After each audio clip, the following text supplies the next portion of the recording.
Welcome to the Mind Your Wedding Business podcast. I'm your host, Kevin Dennis. In addition to leading the charge at Wedding IQ, I also run Fantasy Sound Event Services, a lighting and entertainment company based in Livermore, California, that I founded over 30 years ago. Each week on this podcast, you'll hear thought-provoking and empowering interviews with wedding professionals who have found success in the industry. If you're a business-minded wedding pro who loves love, but also cares about their bottom line, buckle up and get ready to learn from a new industry expert each week.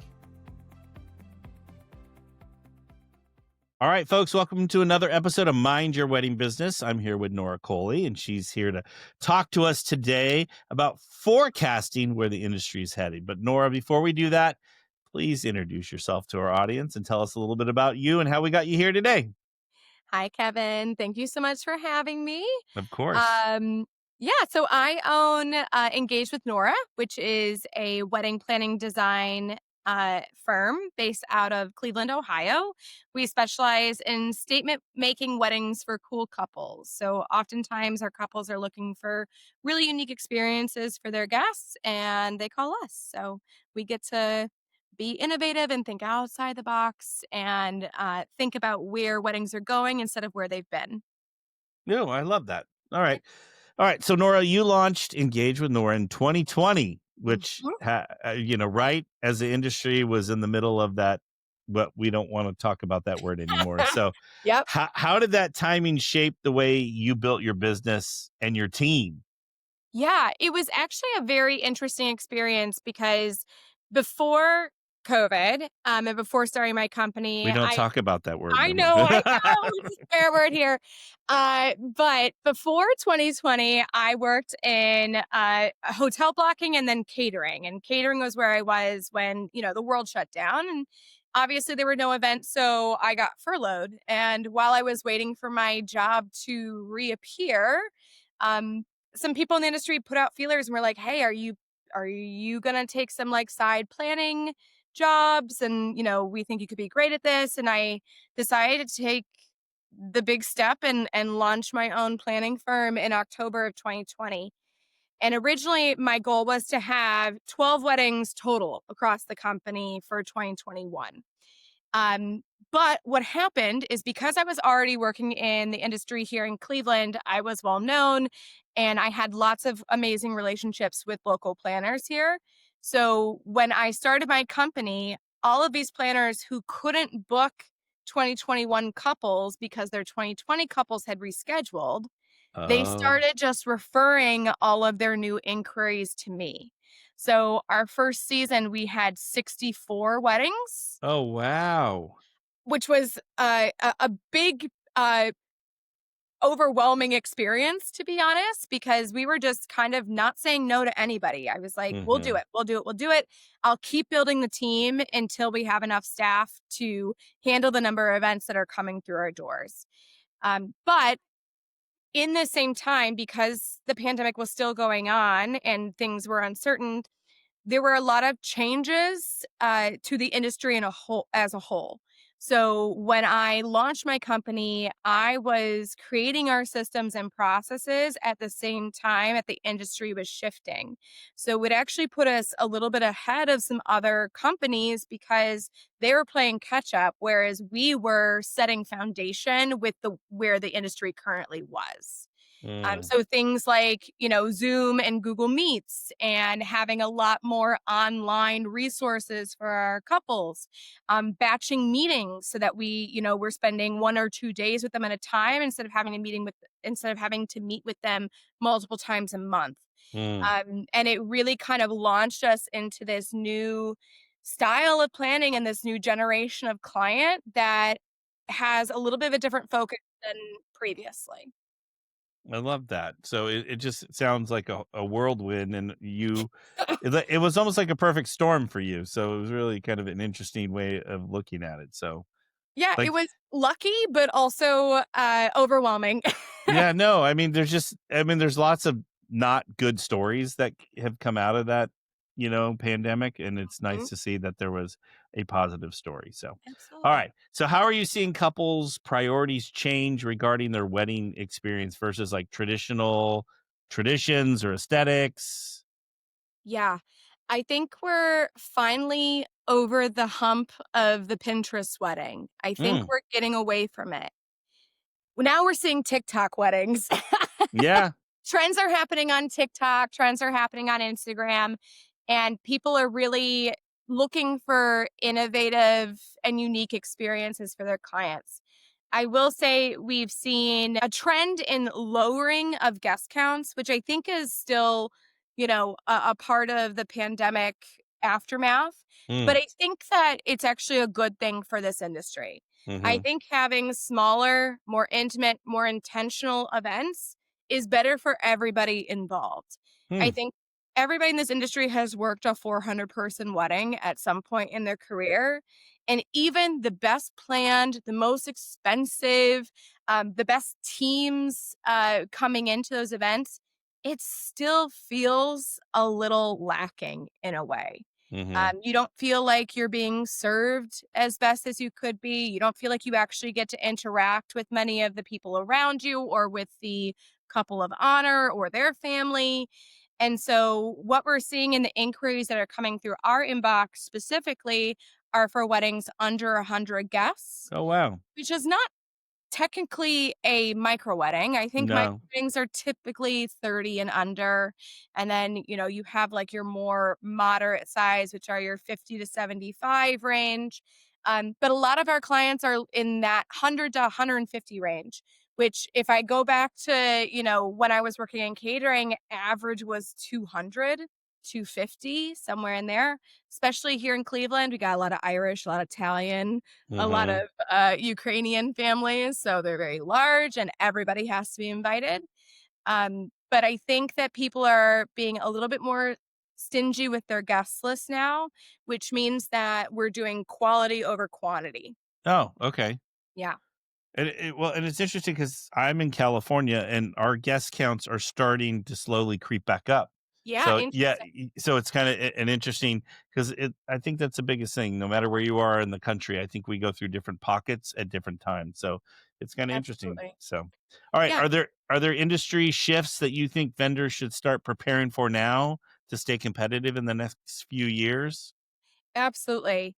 I think we're looking at more experiential design at this point. So Okay. not just about if it looks pretty on Instagram. It's, now that we're moving towards more short term video content, Mm-hmm. it's not just about if it looks pretty in a picture. It's about how it Oh. felt, how it moved, how people reacted to it. So, because the shift in media is happening, there's a shift in priorities for the client as well, where it's not just about, let's have the largest cake we can have. It's about, does that cake move? Does that Mm, cake taste good? Is there something hidden inside the cake? Something that is surprising and interesting that can be revealed in video content rather than photo content. mm. I love that. All right, personalization has become a buzzword in the wedding industry. So, what does true personalization look like today, and how do you think it'll evolve? So, personalization starts in the intake process. When I first work with a client, we do a 2-hour meeting before we look at venues, before we talk about design, before we start talking about vendors and preferences. I do a 2-hour meeting just to get to know the couple. Mm, And in that meeting, I'm asking a lot of really specific questions, but everything informs how we move forward with the event. So, if you could live anywhere in the world, regardless of finances and work obligations and family, where would you be living? Because mm, someone who chooses New York City is very different from someone who chooses Hawaii or someone who chooses Japan or someone who chooses Amsterdam. Those are completely different clients and completely different styles and completely different experiences. mhm, Someone who's looking at New York might want things a little flashier, a little bigger, more impactful versus someone who likes something a little bit more beachy might want something that doesn't feel so high energy. They might want something more relaxing and more soothing and more conversation based. So we do a lot of those questions up front. I ask about where they go to eat on date night. I ask about what meals they make at home. I ask about what movies they watch, what music they listen to, what TV shows they're binging, what books they're reading. When they go to an art gallery, what style of art are they drawn to? All of those questions inform how we move forward in the process. Mm. And so instead of me asking, like, what do you want your wedding colors to be? I'm pulling inspiration from their actual life to pull those colors when I start working on the design. And that's true personalization. That is going to the meat of who you are as a person and pulling out what makes you special to present it to your guests versus just going on Pinterest or Instagram or TikTok, seeing what's trending and copying. Yeah, I love that. And it's funny, I was working with a couple last year, and she was very much like oh, I want blush, blush, blush, everything blush. But then all Mhm. her photos she was sharing with me or showing with me, everything was like a lavender. So I was like, kind of at first, I'm like, is she colorblind? Like I was kind of like in my head, I'm like, does she not know? And then so finally I was like, hey, I just want to make sure that we're on the same page because the word you keep saying is blush, blush, blush, but I'm like, everything I'm seeing is lavender. And the girl's mom hit her and go, I told you, and blah, blah, blah, and so I'm like, are we playing in a wet? Do you really like lavender or do you really want blush? Because that's the buzzword of the like everyone just throws blush around for everything in a wedding. So, Well, I don't accept Pinterest boards for my clients. I know there's lots of planners that do, and that's completely everybody's individual process. But I don't want to see your Pinterest board because more than likely, what you've pinned on there is what everybody else who's planning a wedding right now is pinning. And when you think about it, for something to make it onto Pinterest, someone has to spend a year designing it, actually execute it. The photographer has to take 2 months to edit those photos. Then the planner or the designer has to get those photos back, choose which images they want to upload to Pinterest, and then actually put it on there. So yeah, if you go off of what is being fed to everybody, you're actually a year and a half I behind was the going to say 18 months. I was like, you're behind 18 months. So, Yes. yeah. So and also, everybody's algorithm on Pinterest is different. It's just like TikTok. What I see on my wedding TikTok is very different from someone who is planning their wedding because I'm being fed content because the algorithm knows that I'm a planner and I want to see up and coming. Hmm. Versus if you're a bride, what TikTok is going to do is it's going to feed you what is doing well with all the other brides planning their wedding at the same time.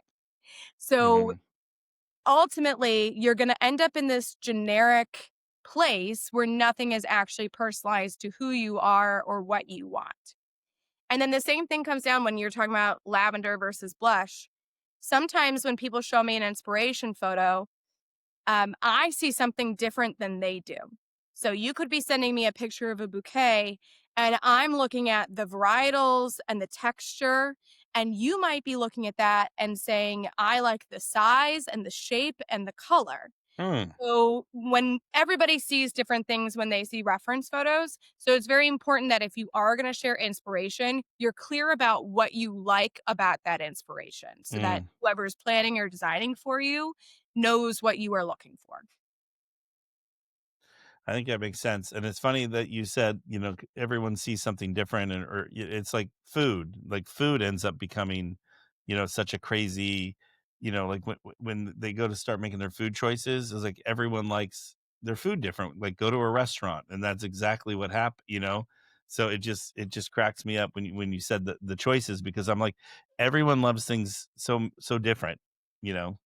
Yeah, we talk about that all the time. It's so funny because specifically with food, like I always use steak as my example, right? Yeah. Just because you like your steak well done doesn't mean that you should be serving your steak well done to your guests. You have to do something that's going to appease everybody.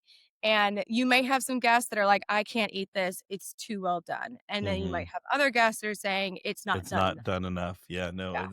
it's I always feel sorry for caterers. It's impossible. So, That's when I was like, go short rib. It's braised. It's yeah, gonna be cooked to the same temperature for everybody. No one's gonna be disappointed. you're so funny. Yeah, and it's funny that you say that too, because I have a 13-year-old daughter, and we'll go to the restaurant, and for some reason she likes her steak rare. We don't know where it came from. That's That's not me. what that's not how we eat it as a family, like growing up, and the waiter or waitress will always look at her mom and I, like she'll go rare, and like we're always looking at the waitress, and I'm like, yeah, she's fine, yeah, Yeah. let her have it the way she wants it, man. She wants it bloody.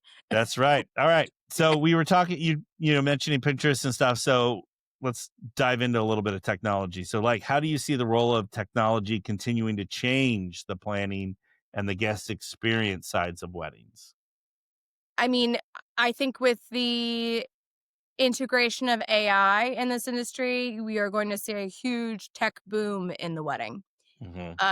in this wedding industry.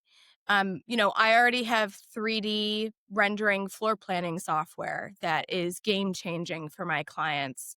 Um, you know, What is it? So everyone will yeah.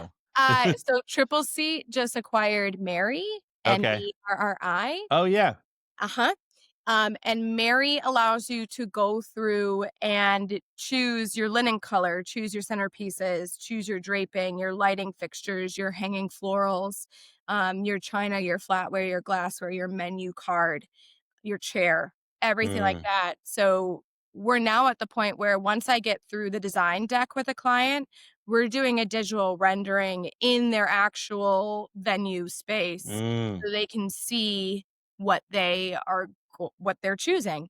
yeah. And it kind of replaces the design demo that's been pretty standard in this industry for the past 30 some years, where you go to your florist studio or you go to your venue and your planner has multiple tables set up with centerpieces. That's an expensive endeavor. Hmm. So, being able to skip that aspect of the planning process means that we can make changes quicker. It means that the couple still feels confident in the choices that they're making, but they don't need to actually see it in person. And it leaves a little bit more of that surprise element when they actually see the space on the wedding day. I love that. That's a great way to do it. Is there any other technology that you think is coming in?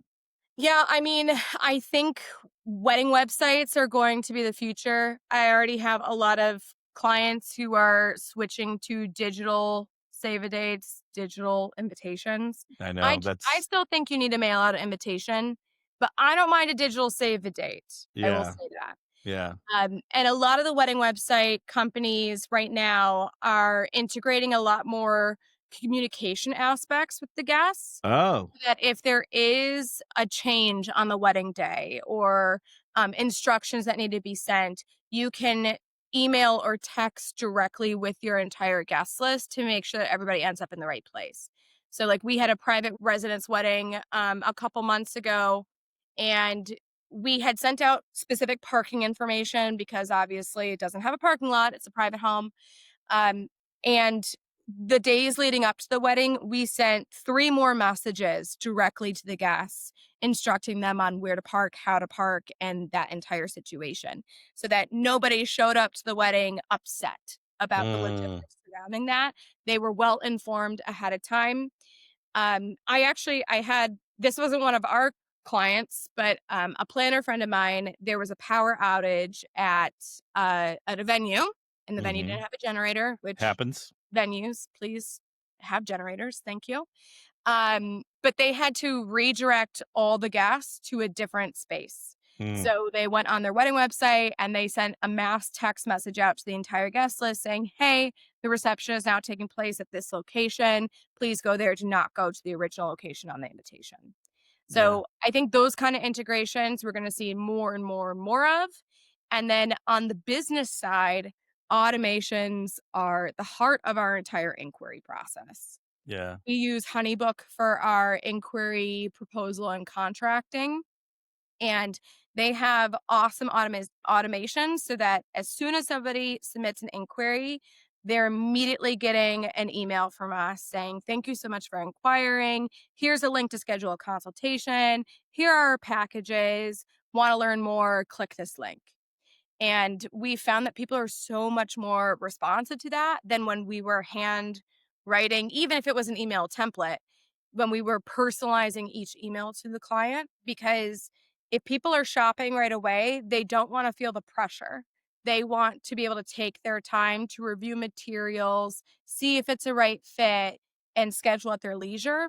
And we've actually seen a higher conversion rate since we've started that automation process than when we were doing it by hand. Yeah, and it's funny, we just recently switched to Dubsado for that very reason. So it's a similar setup as Honeybook, and there with that said, Honeybook, Dubsado, there's so many other ones out there that someone can do, but I feel like if you're not doing that, you're going to be left behind. So Absolutely. yeah. I mean, tech is the future in this industry. There's a lot of planning softwares out there, or like planning portal softwares that planners use. And I have tried every single one of them, and Oh, I don't like any of them. oh, really? I was going to ask, which Yeah, one do you like? I don't like any of them. Okay. I don't like that the time, like, if it's a timeline, I want my timelines to look like my timeline. I don't want them to look like another planner's timeline who's using the Oh, same software as me. gotcha. Or, I like the way that I do my budgets and estimate those costs and track those payments. And I don't like the way that some of these other softwares do that.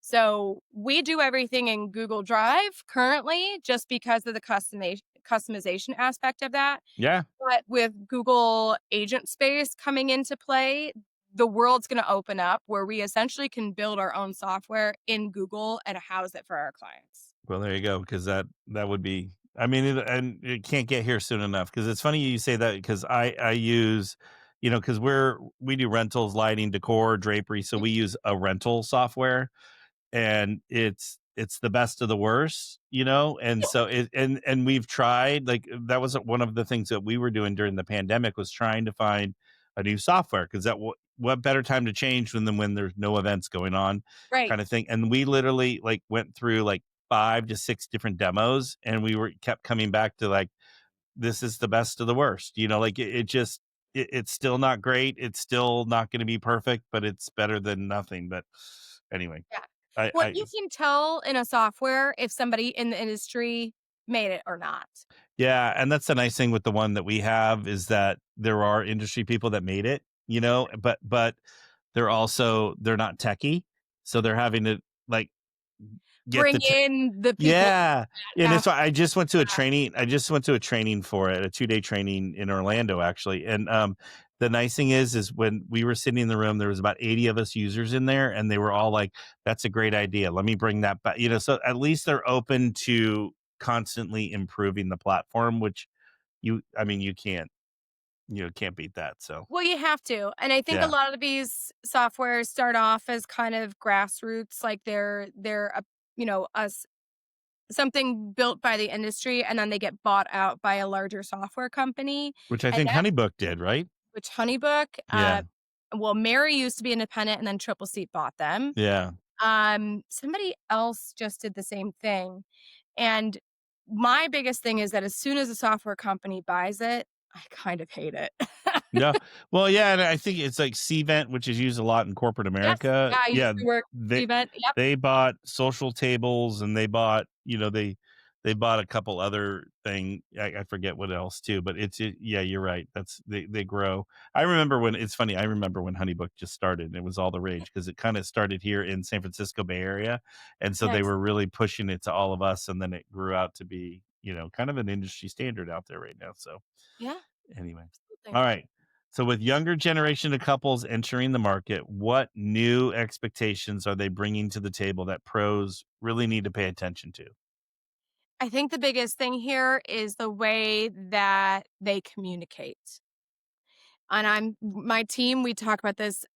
I'm not kidding, every single day. Because we Mhm. sit there and we're like, "Has so and so responded to this email? No. Have they signed this contract? No. Have they paid their deposit? No. They've been sitting on this for 2 weeks," right?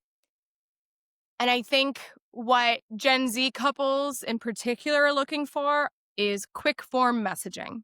Mm, So whether that's through, an app like WhatsApp, right? Or if it's texting, or if it's just shorter form emails, that's the biggest change that I'm seeing. mm, After every planning session with a couple, my team sends out a meeting recap.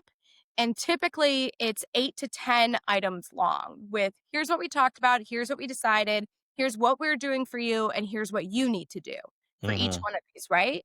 And what I found is that these younger couples completely black out and are like, this is too much for me to handle right Hail now. to the no. I don't wanna do work. Right, right. It's like you've just given them homework, right? Yeah. And every couple has to do homework. It's just a part of this process. I can't Yeah. make your guest list for you. I can't do your seating chart for you. I can't determine if you want parents' names on your invitations. Those are all your decisions. And I think what happens is that couples see the process, they get overwhelmed, and then they shut down. So we've started to reformat the way that we do those meeting recaps and the way that we communicate with the couples because instead of sending 8 items, we'll send 2. They're like, hey, do this, do this.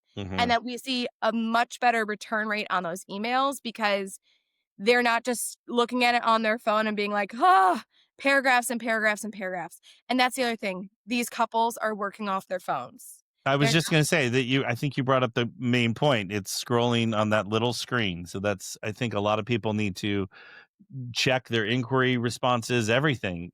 What does it look like on mobile? Because I mean, I'm guilty of it too. I'm like, I sometimes I'll overreact to an email because I didn't read the whole thing because I skimmed through it on a mobile, and my staff's like, "You're relax, it's all fine," like I'm like, yeah. I just caught like one little part of it. So anyway, Yeah, when our couples sit down after having dinner and they've set aside time to work on their wedding tasks, they're not pulling out their laptops or going into their home office and sitting down at a desktop like they used to, like 10 years ago, right? hmm hmm They are sitting on the couch with their phones and scrolling. yeah, And if your systems don't translate to phone usage, it's going to be an uphill battle the entire time. yeah. I think you'll become extinct is what's going to happen. So Yeah, you need to continue to evolve, and that's where I think exactly. that's the one thing in the wedding industry. You can't get set in your ways. This is how I've always done it, or this is how I want to do it. You got to how can I communicate and make it easier for my clients, and that is going to change year from year from year. It is it yeah. So I had a principal growing up that his slogan was "Get better every day." mm, And so every day when I walk into the office, I'm like, how can we do that better? How can we yeah, serve better? What can we be doing? Because I do look around at people who've been in the industry for 30 plus years and I'm like, they're coming to me asking, hey, do you have any clients you can send me? When these used to be huge people in the industry, your biggest revenue companies, and yeah. they're struggling because they've not evolved with the clients. Yeah, and it's funny. I have a saying that I keep with my staff is we're only as good as our last event, and if Yeah, we fucked up our last event or something went bad, then we suck as a company. And how can we make sure that never happens again? And so and when I mean it's inevitable, you're going to make a mistake or something's going to happen when you go through the business. We're not all perfect, and I think that's something that I think business people got to learn right away is you are going to make a mistake, and that's you got to use it as a growing. You got to grow through that mistake and take it as how do I learn from this and how do I not make this mistake ever again, kind of thing. And what right. policies, procedures, what do I need to do differently to make that? And those are the people that are going to survive in this industry, I think, as we go. So Absolutely. And, like, yeah, nobody wants their client to be the guinea pig on something, no, like, but every time something happens, you learn, you know, hmm and you you have really to. do. You have to, yeah. I mean, because you're going to be put in a situation that you've never been put in before. Like it could be family drama, it could be a medical emergency at a wedding, it Oh my could gosh, be happens all the time. weather, it could be you name it. It could be the bride decides that she doesn't want to marry the groom on the day. You know what I'm saying? It's like you never know what you're going to be dealing with, and all that stuff. It just hardens your shell and gets you tougher. Get thicker skin for that next crazy wedding that's going to come out the door. So. Exactly. All right. So, from your perspective, how will the role of planners evolve over the next 5 to 10 years? I think planners are gonna continue to be the heart of the planning process. I think that even with innovations in tech, planners are still needed. You still need a point person on the wedding day who everybody is turning to for final decisions.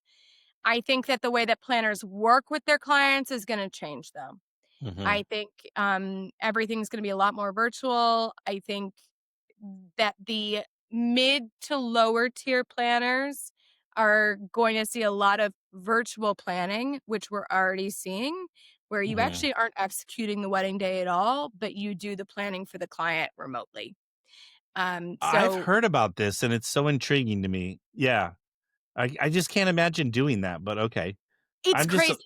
yeah, We had one. We've done one. And it was a great learning experience because the client was originally supposed to get married up here in Ohio, and then they got pregnant. We were like, "Yay, good for you!" yeah, And they postponed their wedding and moved it down to Florida, so it was going to become like a 20-person wedding.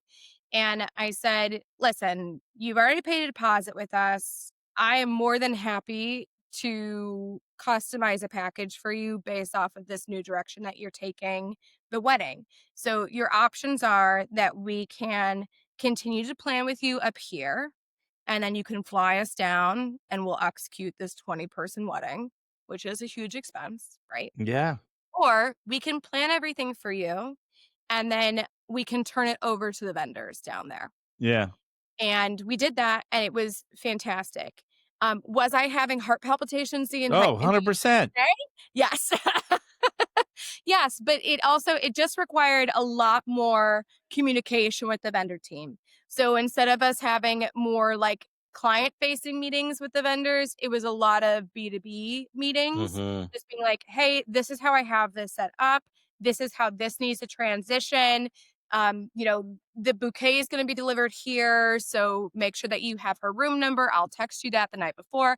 Like we were still doing some virtual assistance, and even on the wedding day, like the venue manager was texting me and being like, "It's going to rain. We have to move dinner inside." And I put together, a little direction sheet for her, and I said, "This is what you do when it's inside. Execute the rain plan. We're good." And they Mm, yeah, did. Photos are yeah, great. that's crazy. All right, so let's real quick about let's you were talking about vendors. Let's talk about vendors for a second. So, like, what's the one thing vendors should be doing now to align with where the industry is headed? So, since we've been talking planning, let's talk about the vendors. I think it's about removing homework. Oh, It's removing homework. I think there was kind of this thing that happened several years ago, particularly in photography and videography, where it must have been taught in a lot of workshops and classes that you need to have this questionnaire that you send out to your clients like a month before the wedding, where they fill out all their vendors and what time are you getting dressed and blah, blah, blah, and click this and click that, all of that, right? And where I see that as like extremely beneficial from the photo or videographer's perspective, especially if there's not a planner involved, I don't think it should necessarily be standard practice. mm, Oftentimes, what happens is my clients, after we've spent months crafting an extensive timeline for them, then the month before their wedding, they're hit with all these emails from their vendors that are automated that say, "Hey, fill out this questionnaire, schedule your final call, blah, blah, blah, do all this stuff." And it's like, we've already done all of that. We already yeah, scheduled their final call. We already put together the timeline with all the information that you need in your questionnaire. And most of my vendor friends have learned to not do that for our clients, but I still get pushback from vendors occasionally. And they're like, "Well, this isn't in your timeline," even though my timelines are like 30 pages long. They're like, "You yeah. didn't." So it's funny because I'm gonna stop you right there. I'm sorry to interrupt because it's something that drives me nuts. If you're a planner, I respect the hell out of a 30-page timeline because you put all the effort and that's like basically the Bible on the day of the wedding. It is. And so when I work with a professional planner and I get a page or 2 pages of, and I'm like, I could have done that with them in a 30-minute phone call. You know what I'm saying? Like I don't. Yeah, and so anyway, I'm sorry, you got me on a No, I mean, yeah, our timelines are so detailed that like if a chair has to be moved from one space to another, it's in the timeline. yeah, Every setup note every deliverable, everything is listed in there. Your family photo list is in there, your song list, your ceremony, or I mean, everything is in this timeline.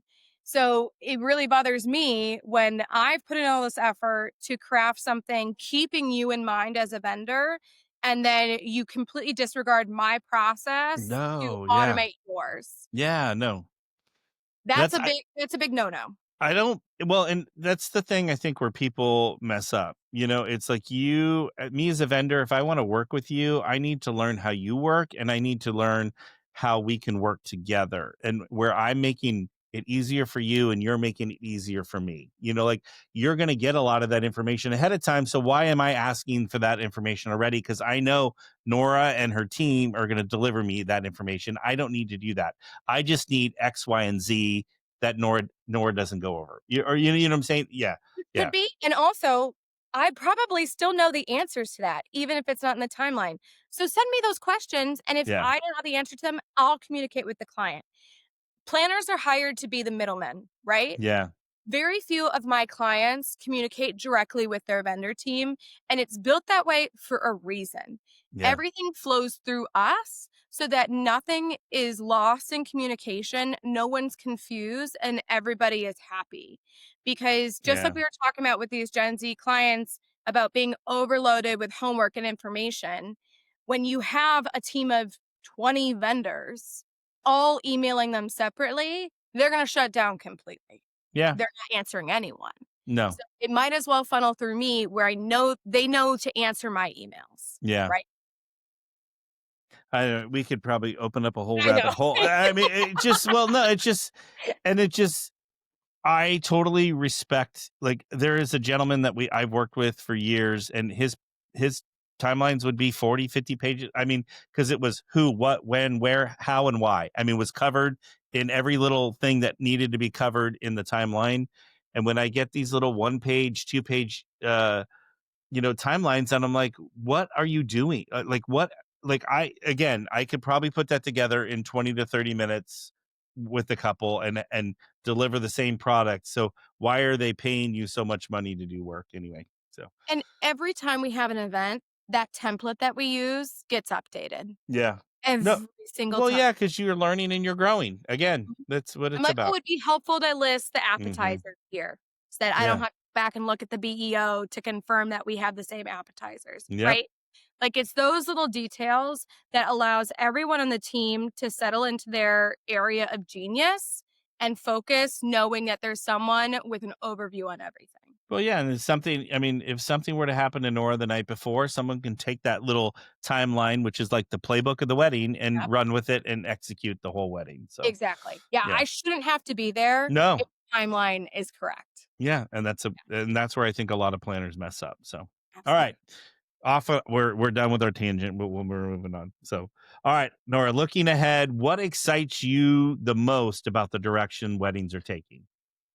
I love that Gen Z are risk takers. Oh, I love that too. Yeah, They don't give a flying fuck, pardon my French, no, about tradition, expectation, or fitting in. mm-hmm. None of them care. None of them care.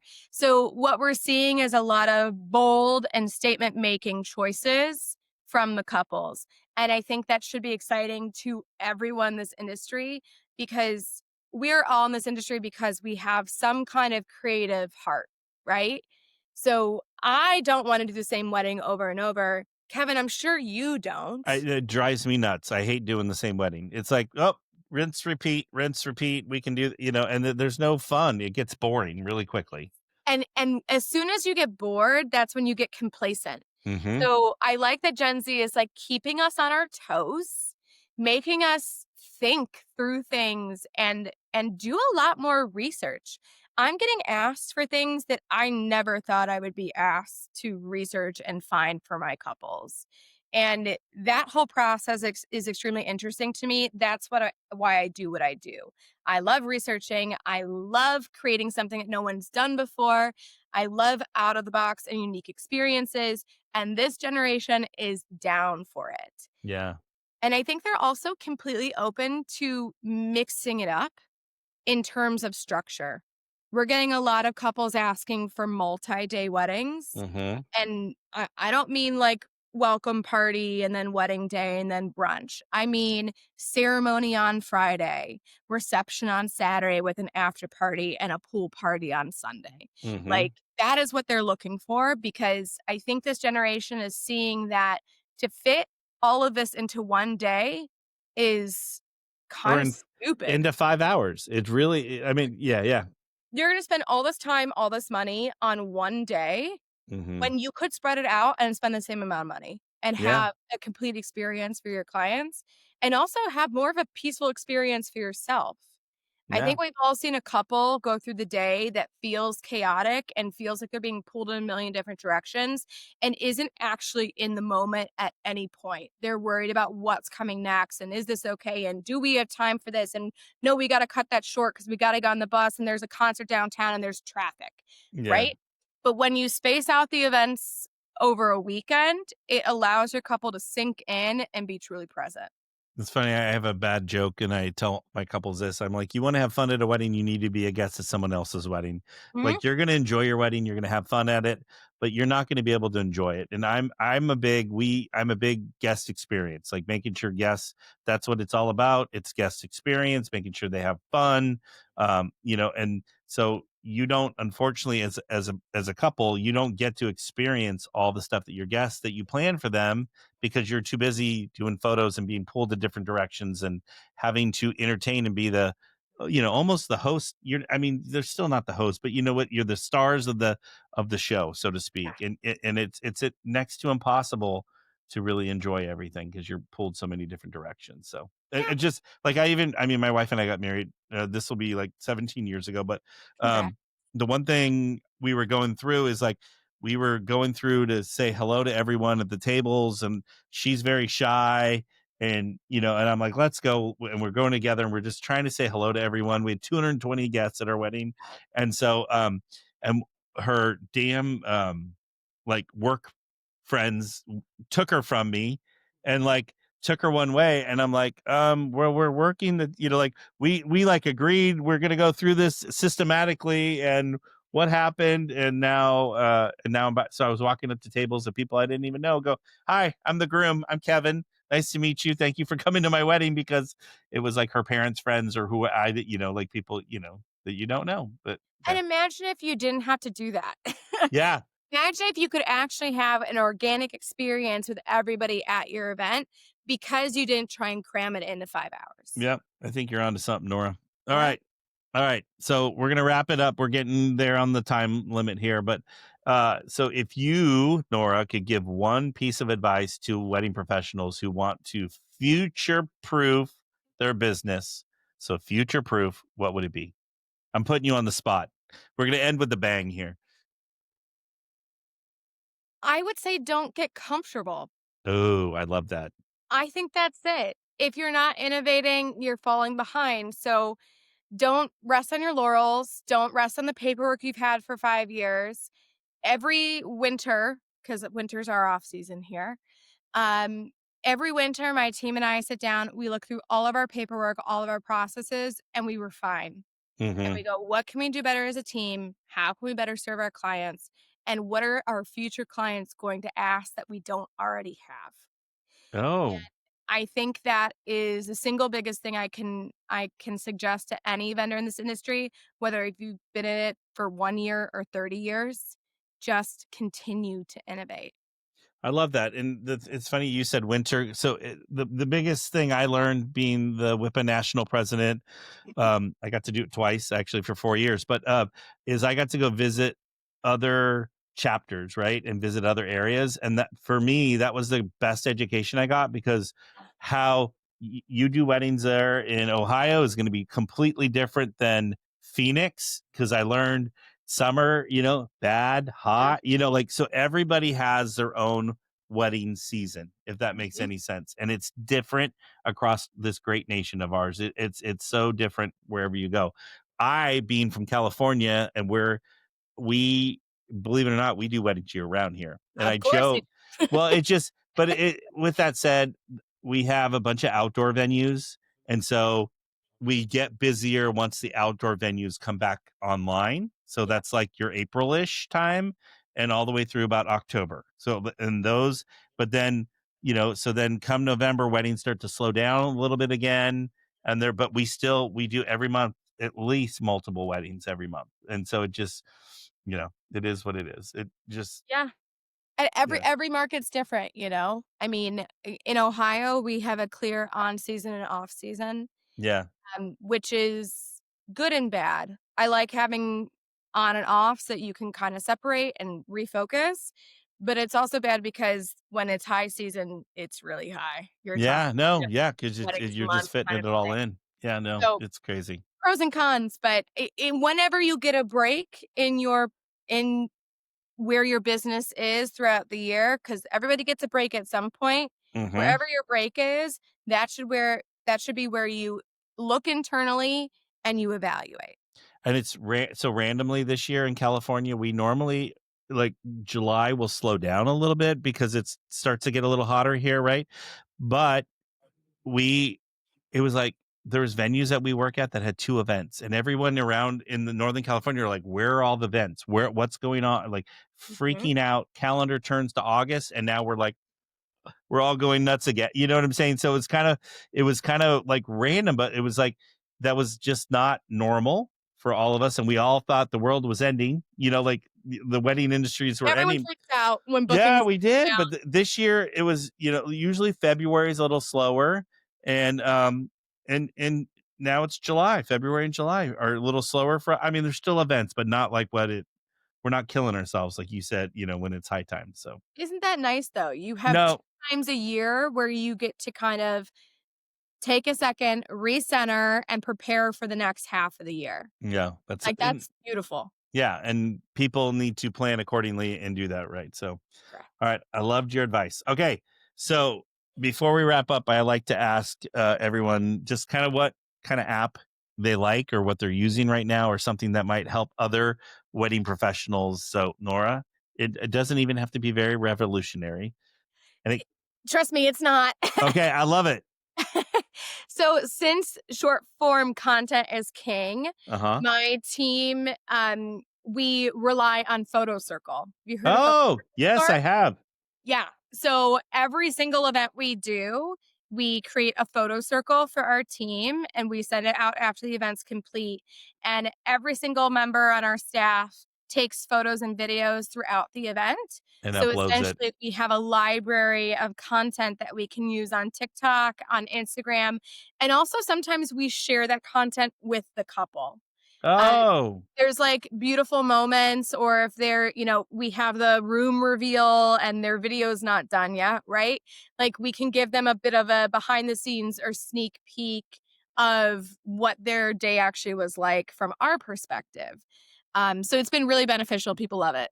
well, I'm gonna say that's very valuable. I never even thought of sharing what we shoot with the clients. So that's kind of an interesting You little. gotta watch what you say.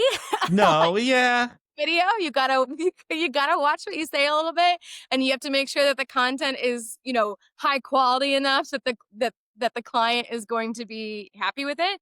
But we've done that for many clients. I actually had a client last year who had a problem with a videographer they hired against our recommendation. Uh, And they hadn't received their video. It had been 8 months after the wedding. They had not received their film.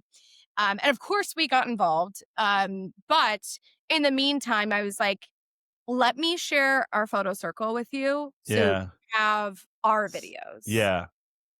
And we have their entire first dance on iPhone footage. We have Yeah. speeches, we have their ceremony and their kiss, everything. We have all the details. We took a tablescapes and seating chart and cocktail hour. All of that is in there. And the bride actually sent me a message afterwards and she was like, this entire situation is frustrating, but I am so grateful that your team capture all this because these are memories that we can't recreate. Yeah. And she even said, this is why we say, watch what you say in your videos. There's a video of me filming, I'm filming a video of their seating chart. And my bridal attendant is giving me an update saying that like mom is very happy. Everyone's very happy. And in the video, I said, all I care about is if bride and groom are happy. As they're happy, I'm happy. Yeah. She said, I don't know if you know this, but in that video, we can hear you talking about it. Ugh. And to know that your biggest priority for the day was whether we were happy or not is such a gift. Yeah. So I love that. yeah. That's amazing. All right. So, Nora, how do folks get in contact with you? And we will have all of Nora's information in the show notes, but it's always nice to hear it from the guest's mouth. So you can find us on all social media channels at Engaged with Nora. You can also find our website, engagednora.com, if you want to see a little bit more of our portfolio or reach out about opportunities to collaborate. We are always looking for new vendor partnerships, new places to go, and people to meet. And she's hoping to plan the Taylor Swift, Travis Kelce wedding if it happens there in Ohio. So, girl, it's 20 minutes from where our office is, where they just bought their new home. So fingers crossed. You never know. Never know. All right, Nora, I can't thank you enough for being a guest here on Mind Your Wedding Business. And folks, we'll see you next time on another episode. We'll see you soon. Thanks, Nora. Thanks, Kevin. Bye. Thank you so much for tuning into another episode of Mind Your Wedding Business, brought to you by Wedding IQ. If you've got a topic you'd love to hear us cover, or if there's an area of your business you're struggling with, let us know and we'd be happy to help. Don't forget to check out our other episodes on Apple, Spotify, YouTube, or wherever you get your podcasts. And if you're a fan, we'd really appreciate it if you would subscribe and left a review. It helps more wedding pros find us and learn more from our guests too. Thanks again for listening to Mind Your Wedding Business. We'll catch you next time.